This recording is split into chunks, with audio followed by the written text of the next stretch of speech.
My name is Laurel Voss, and I was 34 years old the afternoon. My mother handed my brother a set of keys to a house that had my name on the title and told him it was his now. She didn't tell me she'd done it. She didn't call.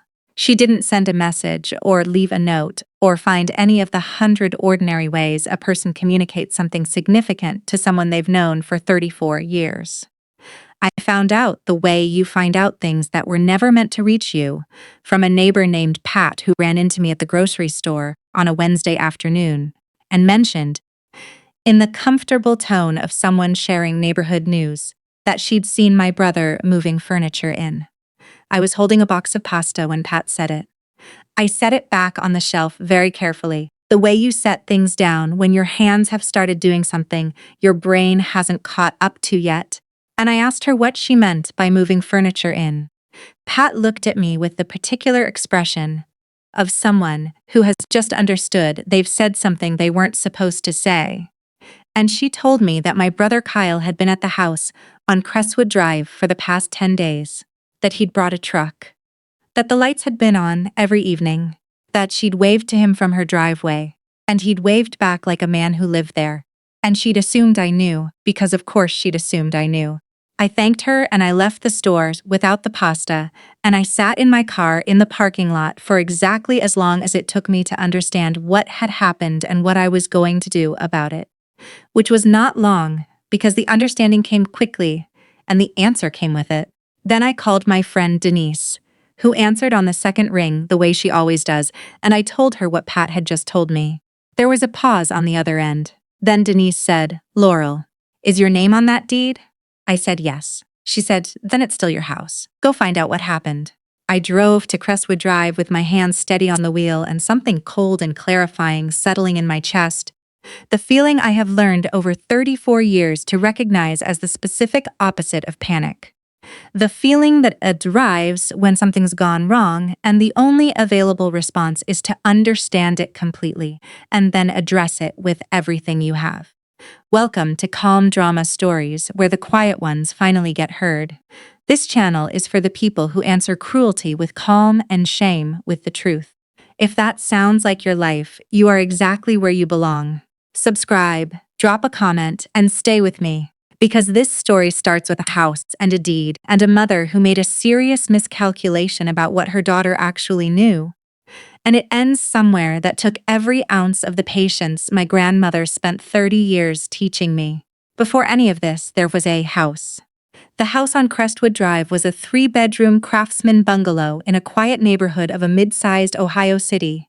The kind of house that was built in 1927 with the expectation that someone would actually live in it for a long time, and that had delivered on that expectation without fail. Wide front porch, original hardwood floors that had been refinished twice and were due for a third time. Kitchen window facing east that caught the morning light in a way that made you want to stay for coffee, even when you had somewhere to be. It had belonged to my grandmother Edith Voss for 31 years before she died. Edith had been the kind of woman who understood property the way some people understand weather, practically and without sentiment, as a force that needed to be managed thoughtfully, or it would manage you instead. She had bought the house in her own name in 1989. After my grandfather died and she found herself with a modest life insurance payout and the clear-eyed understanding that the best thing she could do with it was put it into something that would hold its value and give her stability for however many years she had left. She had 31 of them, as it turned out, in that house on Crestwood Drive, and they were good years on a good street with good neighbors like Pat, who watched out for her and brought her cuttings from their gardens and knew which nights she had her lights on too late and checked in accordingly. My grandmother and I had a relationship that operated on a frequency my mother never quite picked up. Edith was precise and dry and found most sentiment embarrassing, but she made a generous exception for competence, which she respected extravagantly wherever she found it. She found it in me earlier than I found it in myself, which is the particular gift of grandmothers who pay attention rather than simply adore. When I was 22 and starting my first real job and looking for an apartment in a market where everything I could afford was slightly worse than what I'd imagined, Edith called me on a Sunday and said, She'd been thinking about the house and what happened to it when she was gone, and that she'd like to talk to me about an arrangement. I drove to Crestwood Drive and we sat at her kitchen table with coffee she'd made too strong the way she always did, and she laid it out the way she laid everything out. Directly and without decoration and with the confidence of a person who had thought it through and wasn't interested in negotiating the conclusion, only in communicating it. She was going to add my name to the deed, she said, as a joint tenant with right of survivorship. That meant the house was equally mine and hers while she lived, and mine entirely when she died, without going through probate, without the delays and costs and family debates that probate invited.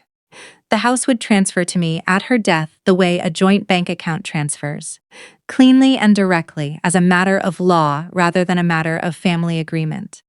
She said she'd given it considerable thought, and that the house should go to someone who would take care of it the way it deserved to be taken care of, and that she'd watched her grandchildren long enough to know which one that was.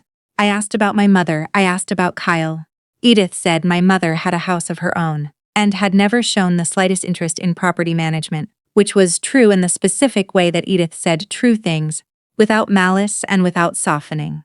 She said Kyle was 20 at the time and still figuring out what direction was forward, which was also true, and said with the particular blend of honesty and affection that Edith applied to everyone she loved without exception. She said the house needed someone who would show up for it. She wanted that someone to be me. We went to a title company the following week and had the deed rewritten. I was 22 years old, and my name was on a property deed, and I understood, sitting in that office watching the notary stamp the page, that my grandmother was handing me something she considered serious and expected me to treat with equivalent seriousness. I did. For 12 years, without interruption and without being asked to, I treated it seriously. I kept the house up. I paid half the property taxes every year, and Edith paid the other half until she got too old to manage her own finances reliably. And then I paid all of it and didn't mention it. I arranged the repairs, every single one, the roof in 2015, the furnace in 2018, the water heater the following spring when it failed on a February morning. I drove over before work and waited for the plumber, and then drove to work late without complaining about it to anyone. I dealt with the contractors and pulled the permits and kept the records in a folder in my home filing cabinet labeled Crestwood, organized by year with all receipts attached. Edith lived in that house until she was 89 and then moved to a care facility called Sycamore Gardens, where she lived for 2 more years and died on a Wednesday in November, having told me the previous Sunday that she thought this might be the last Sunday, and that she was all right with that in the particular way of someone who has thought about it long enough to make peace with the answer. I held her hand and she looked out the window at the bare November trees, and I said I would take care of the house. She said, I know you will. That's why I gave it to you. My mother, Sandra Vass, is a woman who has spent 62 years arranging the world around her preferences and finding, more often than she reasonably should have, that the world was willing to cooperate. She is not malicious in the way that requires planning or intent. She is something more ambient than that, a person whose desires gradually reshape the truth in her immediate vicinity until the reshaped version feels, to her, like the original one. She doesn't lie, exactly. She edits, and then forgets she's edited, and then defends the edited version with the full conviction of someone who believes what they're saying. I have spent 34 years being her daughter, and I say this not with bitterness, but with the clear-eyed recognition of someone who has done the analysis long enough to trust the results and made peace with the complexity of loving someone whose relationship to facts is situational. My mother loved me in the way she loved things that were useful and familiar. She loved Kyle in the way she loved things that reminded her of herself, which is to say extravagantly, and with a loyalty that didn't require him to earn it on any ongoing basis. Kyle is 31, 3 years younger than me, and he has my mother's coloring and her talent for being charming at exactly the right moment, and her fundamental orientation toward the world as a place that owed him something he hadn't fully collected yet. This is not a story about Kyle being evil or even particularly calculating. It is a story about Kyle being Kyle, which is its own specific and recognizable kind of problem The kind that comes from having your needs anticipated so consistently and so completely that the skill of meeting them yourself never fully develops. When Edith died, Kyle had been between apartments for about 4 months. The situation had resulted from a lease non-renewal that Kyle described as a personality conflict with the landlord, and that I understood, from the context of knowing Kyle for 31 years, probably had more to do with the consistency of rent payments than the compatibility of personalities. He was staying with a friend whose patience was evidently beginning to thin.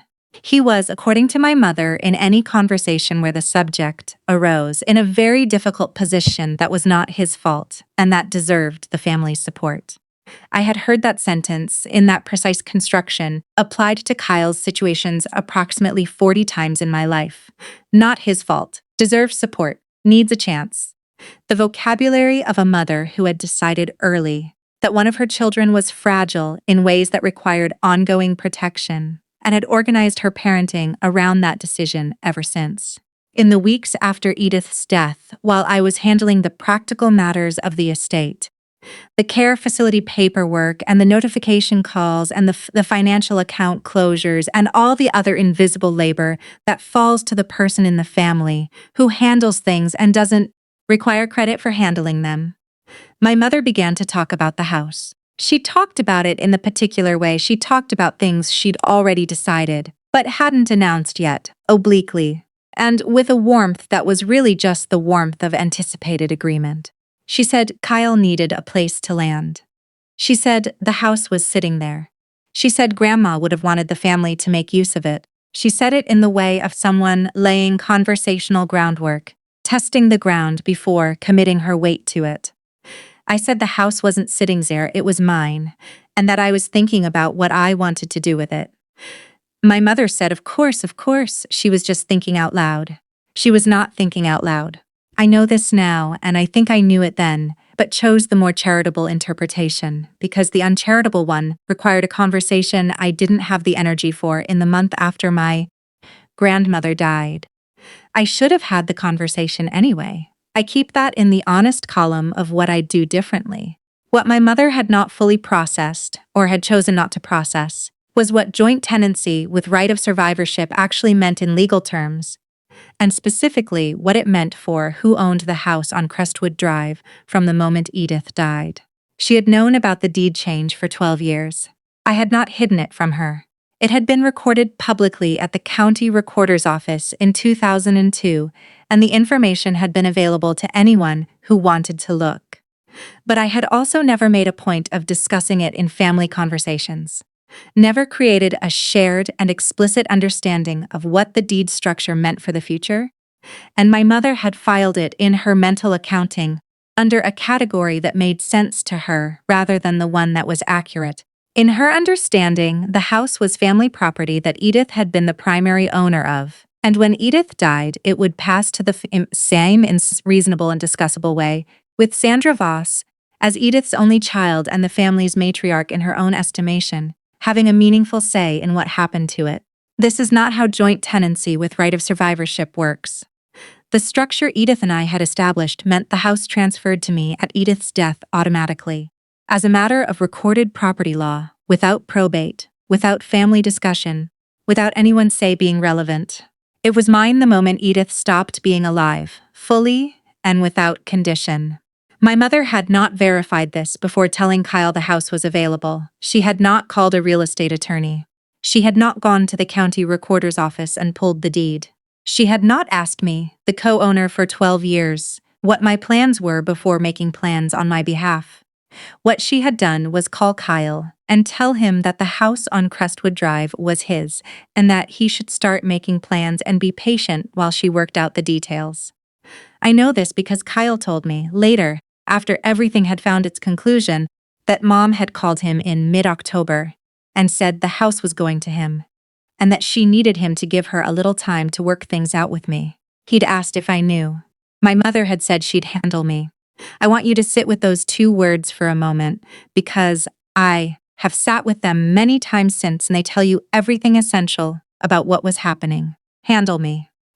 The woman who raised me, who has known me for 34 years, who watched her own mother put my name on a property deed 12 years ago, looked at the situation of her daughter's legal property rights, and concluded that the relevant challenge was not verifying the facts but managing the person.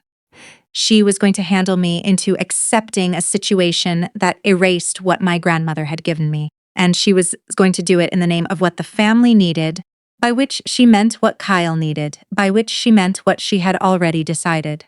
Pulled into the Crestwood Drive driveway on that Thursday afternoon, and Kyle's truck was parked in front of the garage that I had kept organized with my own storage for 3 years. Through the front window, I could see furniture that was not Edith's furniture arranged in Edith's living room. The lights were on in the kitchen, my kitchen, the one with the east-facing window. I sat in my car for a moment, not because I didn't know what I was going to do. I knew exactly what I was going to do.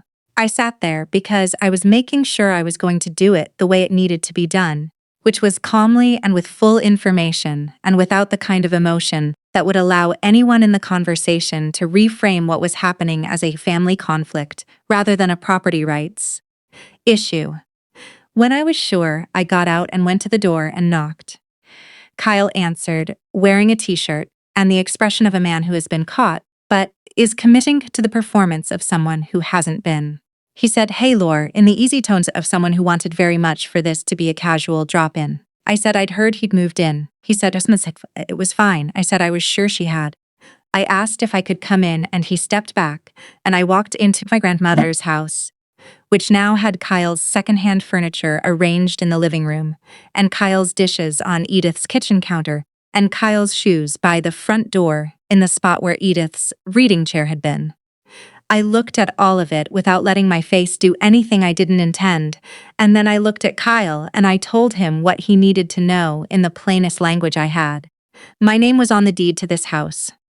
The deed had been structured as joint tenancy with right of survivorship, which meant the house had transferred to me outright the moment Edith died, and had never been part of any estate for anyone to distribute.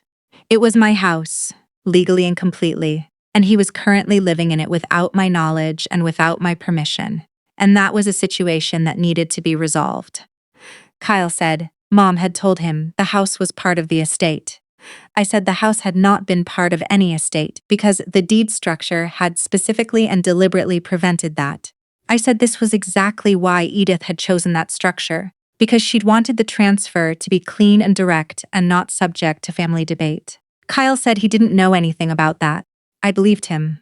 Kyle was many things, but he was not sophisticated about property law and the specific blankness on his face. When I explained the deed structure was the blankness of genuine unfamiliarity rather than discovered guilt.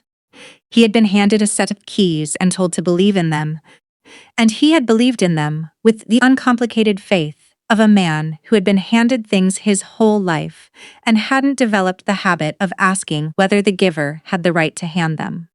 I told him the conversation about why this had happened was one I needed to have with our mother, not with him. I told him I wasn't changing the locks that night. I asked him not to bring anything else in while we sorted it out. He said okay in the voice of a man whose floor has just shifted. I drove to my mother's house. Sandra Voss was in the middle of making dinner when I arrived, and when she saw my face through the glass of the front door before she opened it, I watched her make the expression she has made my entire life when she understands that an accounting is coming and is in the process of deciding how to receive it. It is an expression I know the way I know the east window light on the kitchen floor. It contains preemptive defense and genuine uncertainty in roughly equal measure, and it has always told me more about what's actually happening inside her than any sentence she's subsequently said. She opened the door, and I came in and I sat at her kitchen table, and I told her what I'd found at Crestwood Drive, and then I told her what it meant, the deed structure, the joint tenancy, the right of survivorship.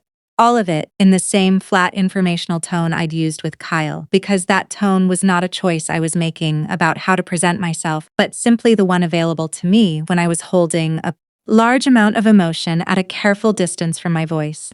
My mother said she'd thought the house would go through the estate.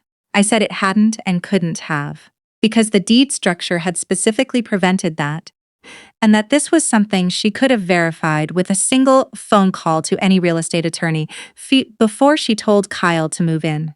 My mother said she thought that as Edith's only child, she had some natural claim to decisions about Edith's property. I said Edith had made her decisions about the property 12 years ago when she'd had the deed rewritten, and that those decisions were the ones that governed, not any assumption about what felt natural or what ought to have happened. Then she said it. Simply and directly, without decoration, the sentence that was the whole of her argument. Laurel, Kyle needs this, and there was the full and complete case. Not you have any legal right to give it to him. Not Edith would have wanted it this way. Not an attempt at a factual basis of any kind. Just the raw assertion of Kyle's need as if need were a deed in itself.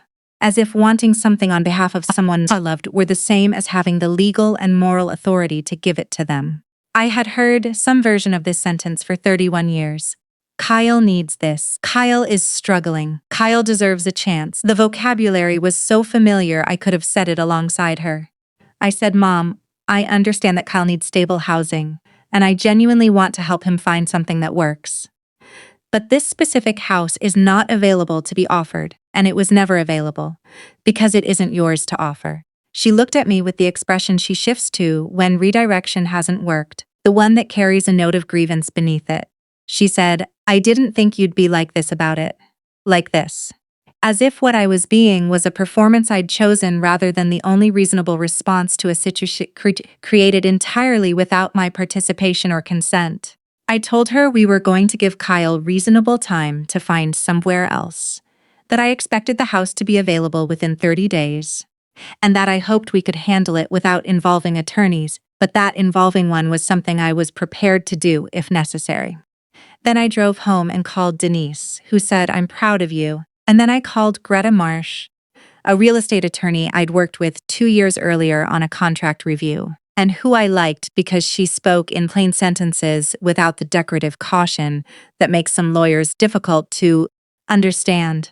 Greta said, You have the deed? I said yes. She said, joint tenancy with right of survivorship, properly recorded at the county. I said yes. She was quiet for exactly 1 beat. Then she said, Laurel, that house has been yours since your grandmother died. There is no legal complexity here whatsoever. The question is only whether you want to handle this within the family or whether you need me to write a letter that makes the situation official. I said I'd try to handle it within the family first. She said, call me the moment that changes.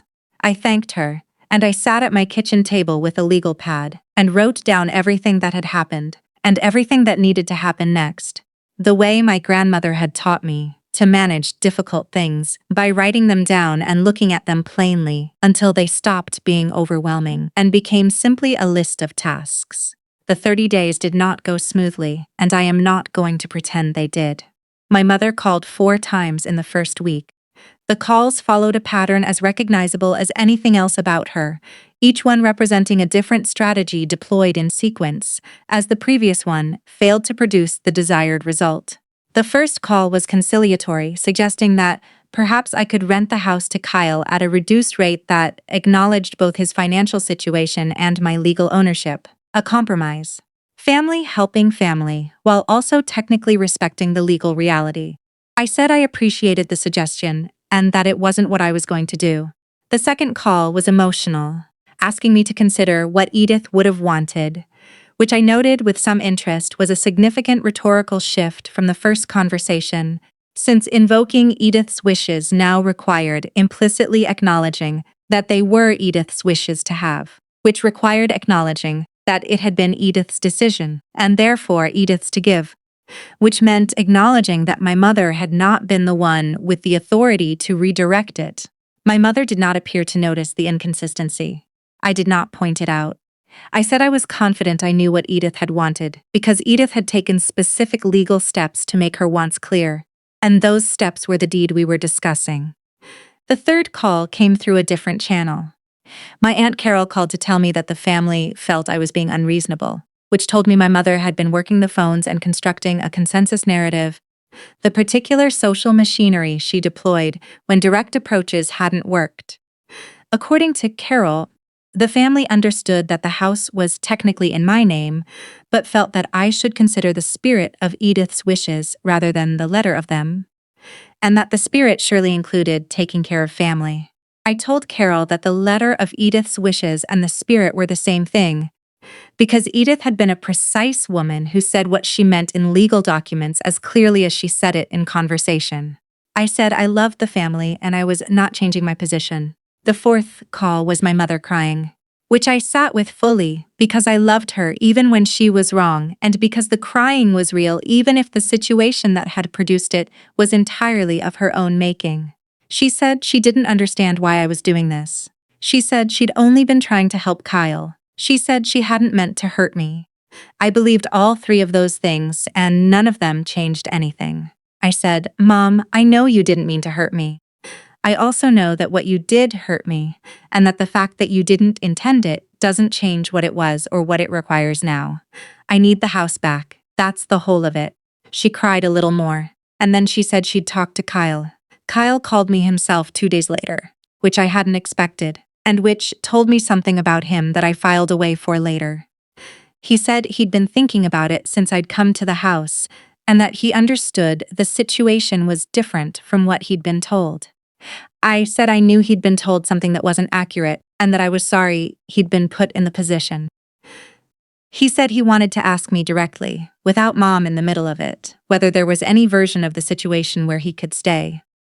I thought about that honestly before I answered, because he deserved an honest answer rather than a reflexive one. I said no. I said it wasn't about him specifically or about wanting to punish anyone. I said the house was mine, and I had plans for it that I'd been thinking about for 2 years, and that this particular house, in this particular condition with this particular deed, was not available to be lived in by someone else, regardless of who that someone else was. He said, "What are the plans?" I said I was going to move in. There was a pause. He said, "Oh." I said, "Yes." He said, "She didn't tell me you were going to live there." I said I didn't think she knew.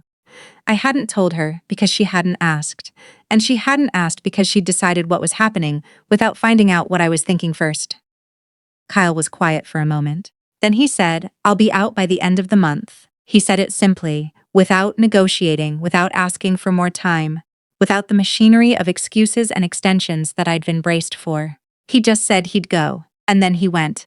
And I have thought about that since as the most mature thing I'd ever seen Kyle do, choosing to leave something that wasn't his without making the leaving about himself. He was out on day 26. Pat texted me to say the truck had come back and that the house was quiet again and that she was glad, though she said the last part in the carefully neutral way of a neighbor who knows something happened and has chosen the correct side without making a fuss about the choosing. I drove to Crestwood Drive the morning after and let myself in with my key. Kyle had left it clean. Remarkably clean, actually, which surprised me and moved me slightly, the way unexpected small courtesies do when you've been braced for their absence. The kitchen floors needed mopping, and there was a mark on the wall in the second bedroom from something that had been moved against it, and a section of garage shelving reorganized in a way that wasn't how I'd had it, but nothing serious. Nothing that couldn't be addressed on a Saturday morning. I stood in Edith's kitchen, which was entirely mine now, and I made coffee in her old percolator that I'd kept because I couldn't bring myself to replace it, and I stood at the east window with the cup, and I watched the morning light come in at the angle it came in through those old craftsman windows. That light. I had been thinking about that light for 2 years. For the whole 2 years since Edith had died and the house had become legally mine, and I'd been figuring out what I actually wanted to do with the fact of owning it. The light was part of the answer. The east window and the morning light and the wide front porch and the original floors and the particular smell of a house that has been a home for a long time, which is a smell you don't notice until you've been away from it long enough to recognize it when you come back. I was home. I hadn't known it precisely until I was standing in it, but I was. The conversation with my mother that mattered, the real one, didn't happen until January, 6 weeks after Kyle moved out, during which time my mother and I had spoken twice about practical matters and not at all about anything that was true. She called on a Sunday afternoon in January, which is the right time for honest conversations, when the weekend has the particular quality of open space that makes saying difficult things slightly more possible than it is on a Tuesday. She said she'd called a real estate attorney, her own one, separately from anything I'd done, and she'd had the deed explained to her by someone she'd gone to herself rather than being told by me, and that had apparently made a difference in how she'd received the information. I said I knew through Carol that she'd done that. She said the attorney had explained joint tenancy with right of survivorship clearly enough that she'd understood, possibly for the first time fully, what it meant and what it had meant since 2002 when the deed was rewritten. She said she'd sat with that understanding for several weeks before calling me because she needed the time to stop being defensive before she could say what needed to be said. I let her get to it without prompting. She said she was sorry. She said it plainly, without the decorative language people sometimes use to make apologies about themselves while nominally directing them outward. She said she had done something she hadn't had the right to do, and that she'd done it without checking whether she had the right, and that both of those things were wrong. Then she said the harder thing.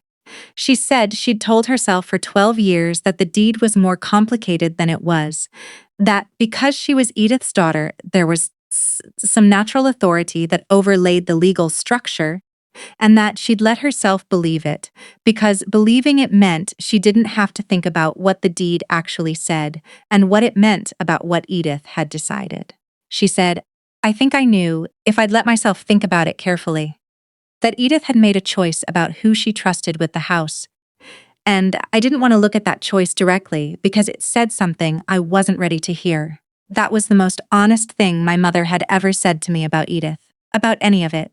I said I appreciated her saying it. She said she'd also told Kyle that week that she had been solving his problems for so long that she'd lost track of whether she was helping him or just preventing him from having to develop the parts of himself that got built by solving your own problems.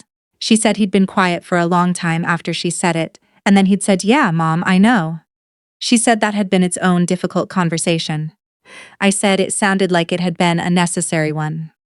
She said, Your grandmother told me something about Kyle when you were 10 years old.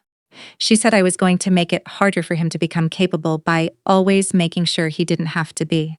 She said I'd been annoyed by it at the time and had not thought about it for 24 years and had thought about it every single day since October. I sat with that for a moment. The image of Edith saying that precise and unsentimental thing to my mother at some kitchen table somewhere, with the flat honesty she applied to things that needed to be said, and my mother carrying it for 24 years in the closed drawer, where she kept the things that were too accurate to be comfortable. I said, she saw things early. My mother said she gave the right house to the right person, and then she said it again quieter, as if she were settling something inside herself. She gave the right house to the right person. It cost her something to say that. Not everything, not more than she could afford, but something real, and I received it, the way you receive something that costs someone something, with full attention and without diminishing it. I moved into the house on Crestwood Drive in March.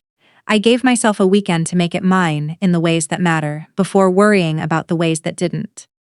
I painted the kitchen the color Edith had torn from a magazine in 2014 and kept on the refrigerator under a magnet from Sycamore Gardens, a warm off-white that she'd looked at for 6 years, meaning to get around to it. I'd found the clipping in the kitchen drawer when I was cleaning out her things after she moved to the care facility. I'd kept it in my Crestwood folder for 2 years, and then I'd taken it to the paint store, and the man there had matched it close enough that I thought Edith would have approved, or at least would have declined to criticize it, which from Edith was its own form of approval. I kept her reading chair. It's in the corner of the bedroom by the window now. The window that catches afternoon light the way the kitchen catches morning light. And in the evenings when I'm not ready to stop reading, I sit in it the way she sat in it for 31 years in this same house, with the book close and the lamp angled right and nowhere else to be. Pat brought me a plant when I moved in, a substantial and thriving pothos in a terracotta pot, which she said had been rooted from a cutting of one of Edith's plants. She said Edith had given her the original 15 years ago, from a cutting of one she'd had for 20 years before that. I put it in the kitchen window where it catches the morning light, and it has doubled in size since March, and I have started taking my own cuttings from it, the way Edith did. The way things continue when you pay attention to the continuation. The first morning I woke up in the house in Edith's bedroom, which was now my bedroom. I lay still for a moment before I got up and I listened to sounds the house made in the early morning. Old houses have a specific vocabulary in the hours before the day begins. The settling and the pipe sounds and the particular quality of quiet that belongs to a house on a residential street before the street has woken up. I knew those sounds. I'd heard them on hundreds of Sunday mornings over 12 years of visits. They were the sounds of a place I'd been coming back to, long before I understood I was coming home. I found the folder about a month after I moved in, during a deeper, sort of the second bedroom that I'd been putting off, because it involved decisions about what to keep and what to let go of, which is the kind of work that requires more than casual energy. It was in the drawer of Edith's writing desk, which was now in the corner of the room I'd made into a home office. The desk had been moved to the garage during Kyle's brief occupancy, wrapped in a moving blanket, which had told me something about what he'd valued in the house and what he hadn't. I'd moved it back myself on the first day and put it exactly where it had been. In the sticky drawer, the one that only opened cleanly in winter, I found a folder with my name on it. Not my full name. Just Laurel. In her handwriting, the precise and slightly angular handwriting that had addressed birthday cards to me since I could read. Inside was a copy of the original deed from 1989, the one in her name alone. Behind it, the rewritten deed from 2002. Both names, both signatures, the notary stamp I remembered watching being applied. And behind those, a single handwritten page that was not a legal document but a personal one, undated, that I had never seen and that I do not believe she ever told me existed. It said at the top in her handwriting, "For Laurel, when you need to remember why." Then, in her characteristic point form, the things I was to remember. The house was built in 1927 and the bones are good. The kitchen window faces east and the morning light is worth protecting. Pat next door has a key for emergencies. She is trustworthy and has been a good neighbor for 20 years. The furnace needs a filter every 3 months without fail. The property taxes are due in February and August. The drawer in the writing desk sticks in summer and opens freely in winter. The porch boards third from the left have always needed attention and always will. And at the bottom, separate from the practical instructions by a space she'd left deliberately, one more line. "You showed up every time I needed you to. That's why this is yours. Don't let anyone tell you otherwise." I read that sitting cross-legged on the floor of the second bedroom with the afternoon light coming through the window, and I did not try to hold anything back because there was no one in the room to hold it back for, and because some things you just let arrive. She'd written it sometime before she moved to Sycamore Gardens, in the years when she was still living here and putting her affairs in order with the methodical efficiency of a woman who believed in preparation and found comfort in it. She'd put it in the drawer with the deeds so I would find it when I went through the desk, because she'd known I would go through the desk and she'd known I would need it. She'd known I might need it specifically because she knew her family. She'd watched her daughter for 60 years, and she'd watched her grandchildren for 30, and she'd understood, with the precision she applied to everything, that the folder in the drawer might need to do some work someday. She'd prepared for it, quietly, in advance, without making a fuss, the way she'd done everything that mattered. I need to be honest with you about what I would do differently if I could do it again. Because this story isn't useful to you if I present myself as having handled everything perfectly, and I didn't. For 12 years I had my name on that deed and I never created a clear, shared, family-wide understanding of what that meant. I told myself this was because it felt like bragging, or because the facts were the facts regardless of whether we discussed them, or because raising the subject felt like rushing Edith toward her own death by talking about what came after. All of those reasons had some truth in them. None of them were sufficient. The real reason, if I'm honest about it, is that having the conversation would have required acknowledging in the family's presence what Edith had decided and why she'd decided it, and that felt like a conversation nobody, including me, was entirely ready for. So I let it be implicit and I let the implicit become invisible, and I let the invisible become a blank space that my mother eventually filled in with her own version of events. If I had sat down at any point in those 12 years, or at any point after Edith's death and before October, and said plainly, here's what the deed says and here's what it means, the situation that required Kyle to move furniture out and my mother to call a real estate attorney, and 6 weeks of silence between us might have been avoided entirely. Or it might have been a different and earlier version of the conversation my mother and I had in January, which would have been better for everyone, including Kyle. I am not responsible for my mother's decision to give away something she didn't own without verifying she owned it. That's hers entirely, and she's acknowledged it. But I had the opportunity to make the facts clearer than they were, and I declined that opportunity for reasons that felt valid, but were ultimately about comfort rather than wisdom. And I keep that in the honest column, not to punish myself, but because it's the part of this I can actually learn something from. Kyle found an apartment in April. My mother called to tell me, not because I'd asked for updates, but because I think she needed to close the loop in a way that let her feel we were moving forward, rather than standing in the same place.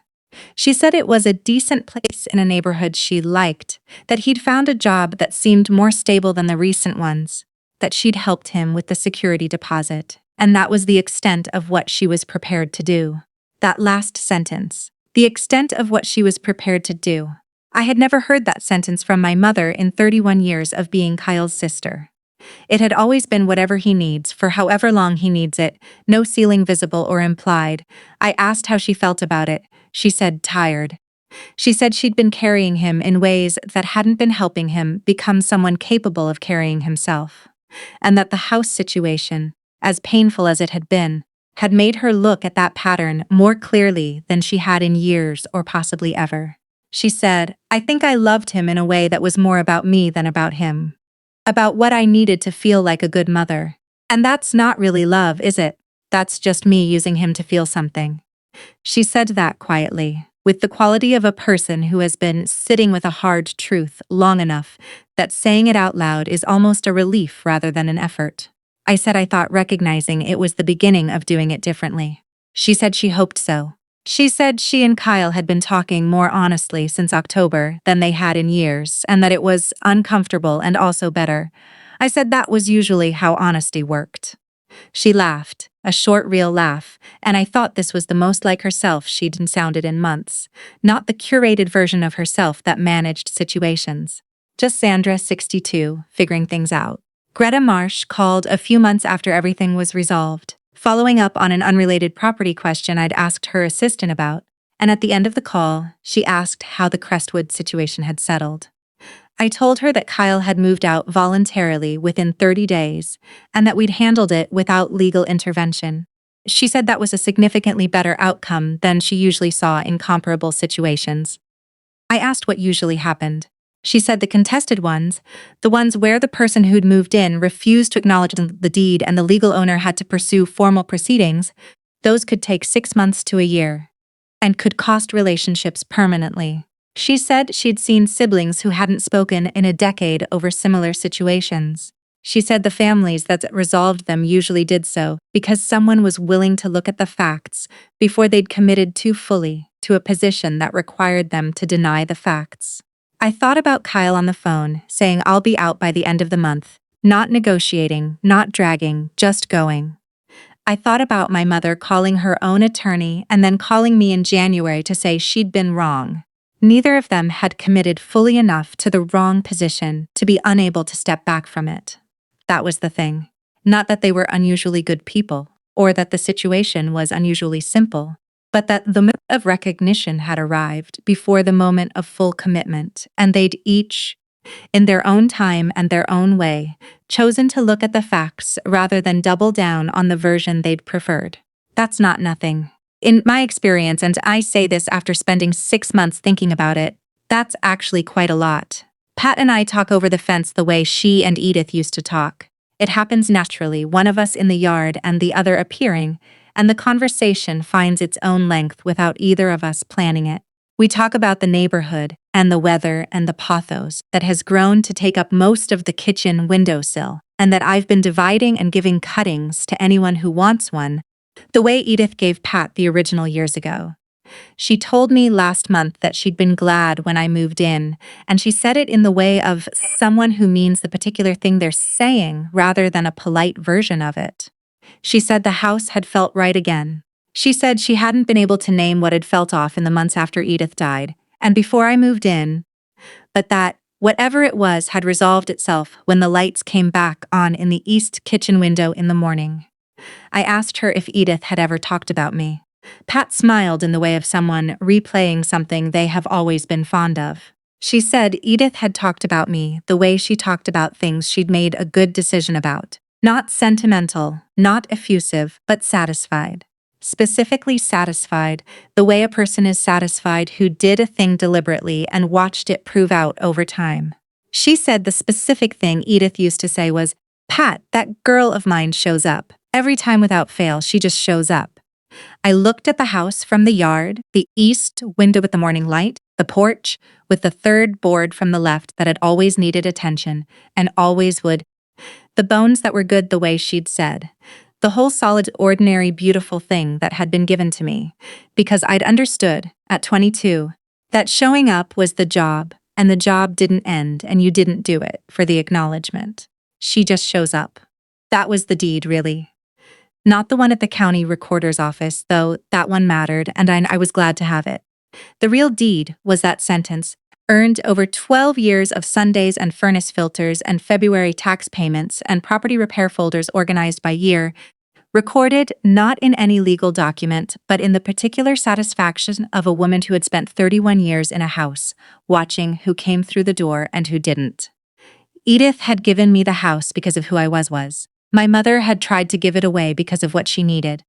The deed had made the difference between those two things visible in a way that couldn't be argued with, which is what deeds are for. I thanked Pat and went inside and stood at the east window with my coffee going warm in my hands, the morning light doing exactly what she'd said it did, and what I'd known it did, and what it would keep doing long after both of us were done being here to see it. The house is mine, the bones are good. I intend to stay. If this story reminded you of a deed or a will, or any document that affects what you own and what you're owed, and you haven't made sure everyone around you understands what it actually says, do that this week. Not someday. This week, have the plain conversation. Name the facts out loud in a room with the people who need to know them. Don't let implicit become invisible and invisible become a blank space someone else fills in with what they wish were true. And if you are the one in your family who shows up without being asked and handles things without needing credit and keeps the records in a folder organized by year, this is me telling you that the showing up is its own record. It is being noted by the people who matter. It is being written down in ways you may not find until you look in the right drawer at the right moment. The quiet ones always find the letter in the drawer. Drop a comment below. Tell me your story or tell me you're here.